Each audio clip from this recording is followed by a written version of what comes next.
यह बात 2025 की है। मैं फेसबुक पर कहानियां लिखा करता था। लेखक होने के कारण मेरे साथ बहुत सारे बुजुर्ग लोग दोस्त बन चुके थे। मुझे अक्सर वे मैसेंजर और व्हाट्सएप पर कुछ ना कुछ नई जानकारी भेज देते थे। फिर एक दिन मुझे एक नए व्यक्ति का मैसेज आया जिसमें लिखा था, बेटा, तुम बहुत सुंदर लिखते हो। मेरे लिए ये अंकल एक अनजान व्यक्ति थे। मेरी एक खास बात यह है कि मैं हर व्यक्ति से खुश होकर बात करता हूं और उसके दुख सुनने की कोशिश करता हूं। बुजुर्ग 60 साल के बाद अक्सर अकेलापन महसूस करने लगते हैं। इतनी सी जानकारी मुझे पहले से ही थी, क्योंकि मुझे बुजुर्ग लोग बहुत पसंद है। बुजुर्गों से बात करके मुझे सुकून मिलता है। इस अनजान व्यक्ति ने मेरी खूब प्रशंसा की। मैंने उनकी प्रोफाइल खोली और उनकी तस्वीरें देखी। वे बहुत ही सुंदर सरदार व्यक्ति थे। वे बन ठन कर रहते थे। तस्वीरें देखकर मुझे इतना पता चल गया था कि वे कनाडा में रहते हैं। उनकी प्रोफाइल देखने के बाद मैंने उनका शुक्रिया किया। मैंने कहा, धन्यवाद जी। ऐसे ही वे मेरी किसी न किसी पोस्ट पर कमेंट करते रहते थे। कई महीनों बाद मैंने एक राजनीतिक पोस्ट डाल दी। फिर उन अंकल का मुझे मैसेज आया, बेटा, तुमने ये पोस्ट क्यों डाली? राजनीति से दूर रहो। पुत्र जी, ये कीचड़ में हाथ डालने का कोई फायदा नहीं। मैंने उन्हें जवाब दिया, नहीं अंकल जी, ये तो वैसे ही मन में बात आई और मैंने लिख दी। मेरा राजनीति से कोई संबंध नहीं है। उन्होंने कहा, बेटा जी, ये मेरा कनाडा का नंबर है, तो मुझे इस पर फोन करो। कई महीनों बाद मैंने एक राजनीतिक पोस्ट डाल दी। फिर उन अंकल का मुझे मैसेज आया, बेटा, तुमने ये पोस्ट क्यों डाली? राजनीति से दूर रहो पुत्र जी, ये कीचड़ में हाथ डालने का कोई फायदा नहीं। मैंने उन्हें जवाब दिया, नहीं अंकल जी, ये तो वैसे ही मन में बात आई और मैंने लिख दी। मेरा राजनीति से कोई संबंध नहीं है। उन्होंने कहा, बेटा जी, ये मेरा कनाडा का नंबर है, तुम मुझे इस पर फोन करो। मैंने उन्हें शाम के वक्त फोन किया। उनके उस वक्त सुबह थी। मैंने उन्हें नमस्ते कहा और उन्होंने मुझे। वे बहुत इज्जतदार इंसान लग रहे थे। बात करने के अंदाज से मुझे पता लग गया था। उन्होंने कहा, पुत्र, एक बात का हमेशा ध्यान रखना, राजनीति से दूर रहना। तू एक अच्छा लेखक है और तेरी कलम सिर्फ साहित्य तक सीमित रहे। इसे सुच्ची कलम बनाकर रख। मैंने उनकी इस सलाह का सम्मान किया। फिर उन्होंने मेरे कामकाज के बारे में पूछा। अच्छा पुत्र जी, तुम काम क्या करते हो? मैंने उन्हें कहा, मैं अपने पिता के साथ खेती करता हूं और साथ साथ पढ़ भी रहा हूं। उन्होंने कहा, वाह बेटा, शाबाश, अपने माता पिता का नाम रोशन करना। वे मेरी बातों से खुश हुए और बोले, तेरे जैसे सियाने पुत्र घर घर हो। अब मैंने उनसे प्रश्न किया, अंकल जी, आप कितने पढ़े हुए हैं? उन्होंने कहा, बेटा, मैंने लॉ की डिग्री की हुई है। आजकल मैं धार्मिक अध्ययन कर रहा हूं। मैंने अंकल से पूछा, आप कनाडा में क्या काम करते हैं? कनाडा में लोग बिल्कुल बेकार नहीं रह सकते। सुना है रोटी खाने के लिए काम करना ही पड़ता है, नहीं तो परिवार रोटी नहीं देता। उन्होंने जवाब दिया, बेटा, मैं रिटायर्ड जज हूं। मेरी पेंशन आती है। मुझे काम करने की जरूरत नहीं है। ये सुनते ही मानो मेरे पैरों तले जमीन खिसक गई। अब बात करते वक्त मेरी आवाज कांपने लगी, क्योंकि मैं कनाडा के एक जज से बात कर रहा था। भारत में एक जज बहुत बड़ी उपलब्धि होती है और उससे भारत में हम सिर्फ अदालत में ही बात करते हैं। ऐसे फोन पर तो बहुत मुश्किल है। और मैं आज एक जज से बात कर रहा था। मुझे बहुत सम्मान महसूस हो रहा था। लेकिन ये जज मुझे सुंदर भी बहुत लगता था। मुझे उन्होंने अपनी ओर खींच लिया था। अब मैं दिन में 2 बार उनसे बात करने लग गया, सुबह और शाम। हर वक्त उनका मैसेज या फोन इंतजार करता रहा। उन्होंने मुझे अपने परिवार के बारे में बताया। मेरे 2 बेटे हैं, दोनों डॉक्टर हैं। बड़ा बेटा दूसरे शहर में रहता है, छोटा मेरे साथ रहता है। छोटे बेटे की अभी शादी नहीं हुई। मैंने अंकल से पूछा, आपकी घरवाली क्या करती है? ये सुनकर अंकल उदास हो गए और बोले, उसकी बहुत पहले मौत हो गई थी। मुझे उसकी बहुत याद आती है। मैं बिल्कुल अकेला हूं। मैंने अंकल से कहा, कनाडा में तो लोग दोबारा शादी कर लेते हैं, आपने ऐसा नहीं सोचा? उन्होंने कहा, कोई औरत भरोसे वाली नहीं यहां, और मैं अपने परिवार के बिना नहीं रह सकता। ऐसे ही अंकल से मेरी खुलकर बातें होने लगी। अब मैं उनसे मजाक भी कर लेता था। एक दिन अंकल ने मुझसे पूछा, तूने कोई गर्लफ्रेंड नहीं बनाई? मैं अचानक चुप हो गया और बोला, नहीं, मैंने कभी कोशिश नहीं की। मैं अंकल से ये बात नहीं बोल सका कि मेरी औरतों से संबंध बनाने में कोई दिलचस्पी नहीं है। मेरे मन में तो उन्हीं के लिए प्यार उभर रहा था, लेकिन ये बात मैं उन्हें नहीं बोल सका। अंकल मुझे हमेशा कहते रहते थे, जब मैं भारत आऊंगा तो तुझे जरूर मिलकर जाऊंगा। मैं हां में जवाब दे देता था, जरूर मिलेंगे अंकल जी। दिन बीतते गए, अंकल से मेरी बातें होती रही। अब मैं अंकल से थोड़ी शरारतें भी करने लग गया था। वे मेरे बहुत करीबी दोस्त बन गए थे। एक दिन मैंने अंकल से वीडियो कॉल पर कनाडा दिखाने के लिए कहा। अंकल ने खुशी खुशी मुझे वीडियो कॉल कर ली और अपना घर दिखाने लगे। अंकल अभी सुबह सुबह उठे ही थे। उन्होंने कुर्ता पजामा पहना हुआ था, सिर पर कुछ नहीं था। आम तौर पर सिख लोग सिर पर कपड़ा रखते हैं, लेकिन सुबह जल्दी उठने और मेरी दोस्ती वाले रिश्ते के कारण वे बिल्कुल देसी अंदाज में मुझसे बात कर रहे थे। अंकल घर की हर चीज मुझे दिखा रहे थे। अब अंकल मेरे दोस्त भी बन गए थे। हर सुख दुख वे मुझसे साझा करते थे, लेकिन मैं उनका अकेलापन भी समझता था। आखिर शारीरिक संबंध मनुष्य की एक जरूरत होती है। फिर एक दिन बातें करते करते मैंने डरते डरते ये बात पूछ ली, अंकल जी, यहां अंग्रेज औरतें तो सब कुछ कर लेती है, आप उनसे नहीं मिले?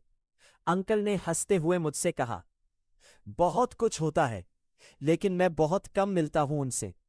जब पानी सिर के ऊपर से गुजर जाए तभी मैं उनके पास जाता हूं। मैंने उनसे कहा, घर वाली के बिना आदमी का बहुत मुश्किल हो जाता है। इस तरह मेरी अंकल से रोमांटिक बात शुरू हो गई। फिर अंकल ने आज फिर मुझसे ये बात पूछ ली, तेरी बात नहीं हुई किसी लड़की से? मैंने उन्हें शर्माते हुए कहा, नहीं अंकल जी, मैं ज्यादा ध्यान नहीं देता, ये काम की तरफ। उन्होंने हंसते हुए कहा, तू कितना सुंदर है, लड़कियां तो तुझ पर मरती होंगी। मैंने अंकल से कहा, अंकल जी, मरती तो बहुत है, मैं ही कभी उनकी तरफ कदम नहीं बढ़ाया। अब अंकल के मन में एक शंका पैदा हो गई थी। मुझे साफ दिख रहा था कि वे कुछ पूछना चाहते हैं, लेकिन पूछ नहीं रहे। वे भी इस बात से झिझक रहे थे। फिर मैंने अंकल से कह ही दिया, आप भी तो बहुत सुंदर हैं, आप पर कितनी औरतें मरती होंगी। उन्होंने जवाब दिया, तेरी बात बिल्कुल सही है। फेसबुक पर बहुत औरतें मैसेज करती हैं और अश्लील तस्वीरें भेज देती हैं। फिर मैंने कहा, आपका उन तस्वीरों को देखकर दिल तो करता होगा कि मेरा भी कोई साथी हो। उन्होंने कहा, हां, दिल तो करता ही है। अब मैंने अंकल से अपने दिल की बात कह दी। मैंने कहा, अंकल जी, जब आप भारत आओगे तो मैं आपको कसकर गले लगाकर मिलूंगा। आखिर मेरे दोस्त हो तुम। मैंने इस बात में कुछ अपनी बातें छिपा ली थी ताकि अंकल एकदम रिएक्ट न करे। अब मैं अंकल से बहुत सारे दोस्तों वाले मजाक करने लगा, जैसे गले लगाना आदि। ये उनके लिए मजाक थे, लेकिन मेरे लिए नहीं। मैं अंकल के भारत आने का इंतजार कर रहा था, लेकिन उससे पहले सारी बात खोल देना चाहता था। अब जब कभी अंकल वीडियो कॉल करते, मैं उनसे कुछ ऐसी बातें करता जिससे वे खुद मेरी अंदरूनी चाहत को समझ सके। धीरे धीरे ऐसे ही होने लगा। वे भी मेरी बातों का मेरे जैसा जवाब देने लगे थे, लेकिन मेरे मन में शक था कि उन्हें मेरी चाहत का पता है या नहीं। एक दिन मैंने उनसे पूछा, जब आप भारत आओगे तो मैं आपके पास 2 रात रहकर जाऊंगा। उन्होंने मुझे बताया था कि उनके घर कोई नहीं रहता। एक गांव के आदमी को घर संभालने के लिए दिया है। वो कभी कभी आकर सफाई कर जाता है। अंकल ने जवाब दिया, जरूर बेटा, तू जितना समय रहना हो रह लेना। मैंने अंकल से कहा, सोच लेना, रात को बहुत परेशान करूंगा तुम्हें। उन्होंने हंसते हुए कहा, कोई बात नहीं, तू तो मेरी जान है, जितना मर्जी परेशान कर लेना। अब मुझे पता लग गया था कि मैं अंकल की तरफ से सब तरह से आजाद हूं। कई महीनों बाद अंकल ने मुझे बताया, इस दिसंबर महीने में मैं भारत आ रहा हूं। मुझे बहुत उत्साह चढ़ गया था। मैंने अंकल से कहा, मेरे लिए क्या गिफ्ट लाओगे? उन्होंने कहा, जो मेरे पुत्र को पसंद आए वही लाऊंगा। मैंने उनसे कहा, मुझे सिर्फ तुम चाहिए हो और कुछ नहीं। उन्होंने कहा, ऐसे कैसे? मेरे पुत्र के लिए मैं जरूर कुछ लाऊंगा। मैंने कहा, ठीक है, अपनी मर्जी से कुछ भी ले आना। फिर वो दिन आ ही गया जिस दिन उन्हें भारत की धरती पर उतरना था। जैसे ही वे पहुंचे, उनका भारतीय फोन नंबर चल पड़ा। मैंने उन्हें फोन किया। शाम के 7 बजे वे दिल्ली एयरपोर्ट पर थे। करीब रात के 11 साढ़े बजे उनके भाई का बेटा उन्हें घर छोड़ आया। मैं पल पल फोन पर खबर लिखता रहा। अगली सुबह हो गई। अंकल ने मुझे कोई फोन नहीं किया। मेरा मन उदास हो गया। कनाडा में वे मुझे हर सुबह फोन करते थे, लेकिन भारत आकर उन्होंने पहली सुबह ही फोन नहीं किया। मैंने उन्हें फोन किया तो उन्होंने बात को घुमाते हुए कहा, बेटा, मैं थोड़ा रुक कर फोन करता हूं। फिर शाम को भी फोन किया, लेकिन उन्होंने कोई खास बात नहीं की और फोन काट दिया। मुझे रात को नींद नहीं आई। बस यही सोचता रहा कि उन्होंने मुझे धोखा दिया है। बहुत तरह के ख्याल आते रहे। अब मैंने भी फोन नहीं किया। उनसे गुस्सा हो गया। लगभग 1 हफ्ते बाद उनका मुझे फोन आया। मैंने थोड़े अकड़ वाले अंदाज में नमस्ते कहा। वे समझ गए और बोले, मेरा पुत्र मुझसे नाराज है। मैंने कहा, नहीं, ऐसी कोई बात नहीं, लेकिन मेरी बातों से वे समझ गए थे। फिर मैंने उनसे बोलना शुरू किया। मैं गुस्से में था। आप कनाडा में रोजाना फोन करते थे मुझे, लेकिन यहां आकर कोई फोन नहीं किया। बिल्कुल ही बदल गए। अंकल बोले, बेटा, मुझे बहुत जरूरी काम था, इसलिए बात नहीं कर पाया। हमारे यहां सगे संबंधियों के घर मौत हो गई थी, वहां व्यस्त रहा। फोन देखने का भी समय नहीं मिला। मैंने कहा, फिर मुझे फोन करके बताना तो चाहिए था। वे बच्चों की तरह मुझसे माफी मांग रहे थे और मैं भी जल्दी ही मान गया और कहा, अब मिलना कब है? उन्होंने मुझसे कहा, अगले हफ्ते मेरे सारे काम निपट जाएंगे, तू आ जाना। मैंने घर पर कह दिया कि अगले हफ्ते मैं घूमने जा रहा हूं दोस्तों के साथ। 2-3 दिन लग सकते हैं। घर वालों ने हाँ कह दी। अब अगले हफ्ते के लिए मैंने सारे कपड़े बैग में डाल लिए। फिर वो दिन आ गया। मैं बस में बैठ गया। अंकल भी मेरा इंतजार कर रहे थे। सुबह चला। मैं अंकल के पास करीब शाम के 4 बजे पहुंचा। उन्होंने घर का पता दे रखा था। उनके पास कोई गाड़ी या सवारी का साधन नहीं था, इसलिए मुझे बस अड्डे से नहीं ला सके। मैं उनके घर के दरवाजे पर पहुंच गया।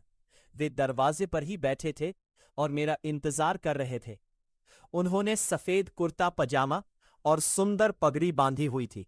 शाम की धूप उनके चेहरे पर पड़ रही थी। जब मैंने उन्हें देखा तो वे असल में पहले से भी ज्यादा सुंदर लग रहे थे। मुझे अपनी आंखों पर यकीन नहीं हो रहा था। वे हंसते हुए खड़े हुए और बोले, ओए, मेरा पुत्ता आ गया, ओए। मैंने उन्हें नमस्ते कहा और उन्होंने मुझे कसकर अपनी छाती से लगा लिया। मुझे ये सुकून पहले कभी नहीं मिला था। हम दोनों घर के अंदर गए और उन्होंने कहा, ये भी बता क्या खाएगा और क्या पिएगा। मैंने कहा, आप मेरे पास बैठो, पहले खूब बातें करते हैं। उन्होंने बीच में ही टोक दिया, नहीं, भूख लगी होगी, सुबह से निकला है, कुछ तो खाना ही पड़ेगा। मुझे भी भूख लगी है। मैंने कहा, चलो मैं चाय बना लेता हूं। मैं खड़ा होकर रसोई की तरफ बढ़ा। उन्होंने मेरी बाह पकड़कर बिठा दिया। कहा, रुक, तू मेरे घर आया है, मैं तेरे घर चुपचाप बैठ जाऊं? उन्होंने रोब से कहा। मैं बैठ गया। उनका ये रोब मुझे बहुत अच्छा लगा। वे चाय बनाकर लाए। हम दोनों ने बातें की और चाय पी। मैंने नहा लिया और कपड़े बदल लिए। रात हो गई। अंकल ने रात के खाने का सारा इंतजाम कर रखा था। उन्होंने शराब, बियर और मुर्गा लाकर रखे थे। मुर्गा गरम किया और कमरे में बैठ गए। सर्दी भी बहुत हो गई थी। अंकल ने अपने और मेरे लिए एक एक पैग लगा दिया और चीयर्स किया। अंकल ने एक बड़ा कंबल बेड पर रख लिया और बोले, कंबल में घुस जा, ठंड लग रही होगी। अब हम दोनों एक ही कंबल में बैठे थे। दोनों अपने अपने फोन देख रहे थे। उन्होंने मुझसे पूछा, फोन पर तो बहुत बातें करता था, अब चुप बैठा है? मैं उनकी बात समझ गया था और मैंने जवाब दिया, अब सामने थोड़ी शर्म आ रही है। वे हंस पड़े और मुझे अपने पास होने के लिए कहा।